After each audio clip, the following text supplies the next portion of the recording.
Hello everyone, I am Dr. Sudha from Sudha Hospital, Hyderabad.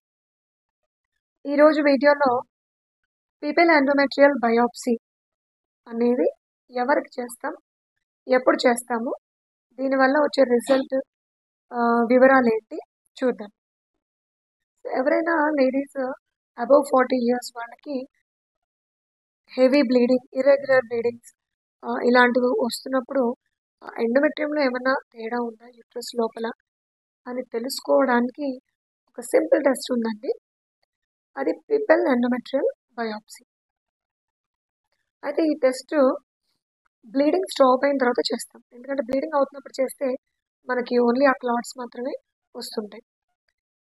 So ఇది చేయడానికి anaesthesia అవసరం లేదు. ఇది లేబర్ రూమ్లో ఆమెకి ముందుగా ఒక పెయిన్ కిల్లర్ ట్యాబ్లెట్ ఇచ్చి 15 minutes ముందు, ఆ తర్వాత ప్రొసీడ్ అవుతాం ఈ టెస్ట్. సో ఈ టెస్ట్ ఎలా చేస్తామంటే ఇలా ఉంటుందండి. ఈ క్యాన్యులా ఉంటుంది, దానికి ఒక సిరంజ్ అటాచ్ అయి ఉంటుంది. ఈ లేడీకి ట్రూ వజైనా ఇది ఫస్ట్ సీల్ అయి ఉంటుంది.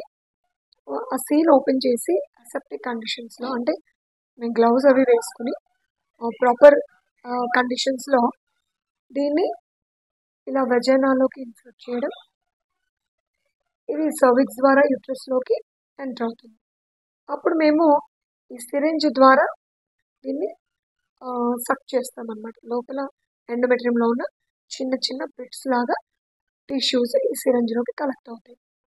అప్పుడు దీన్ని బయటకు తీసి ఈ టిష్యూస్ని ఒక చిన్న బాటిల్లో ఫార్మలిన్ వేసి అది ల్యాబ్కి పంపడం జరుగుతుంది.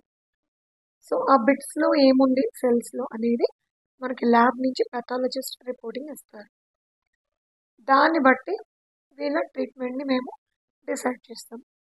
ఒకవేళ నార్మల్ రిపోర్ట్స్ అని వస్తే వీళ్ళకి వీలైనంతగా మెడిసిన్స్ ద్వారానే ట్రీట్మెంట్ ఇవ్వడానికి ప్రయత్నిస్తాం.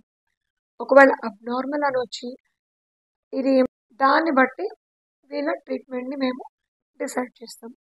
ఒకవేళ నార్మల్ రిపోర్ట్స్ అని వస్తే మన క్యాన్సర్కి వెళ్ళే అవకాశాలు ఉన్నాయి అన్నట్టుగా, ఆర్ ఆల్రెడీ క్యాన్సర్ స్టేజెస్లోకి వెళ్ళింది అని వస్తే దానికి తగ్గ ట్రీట్మెంట్స్ ఇవ్వడం జరుగుతుంది.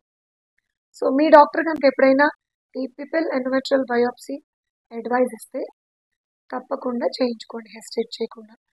బికాస్ ఇది ఏం ఎక్కువ పెయిన్ఫుల్ ఉండదు, simple procedure, within 5 to 10 minutes complete అయిపోతుంది.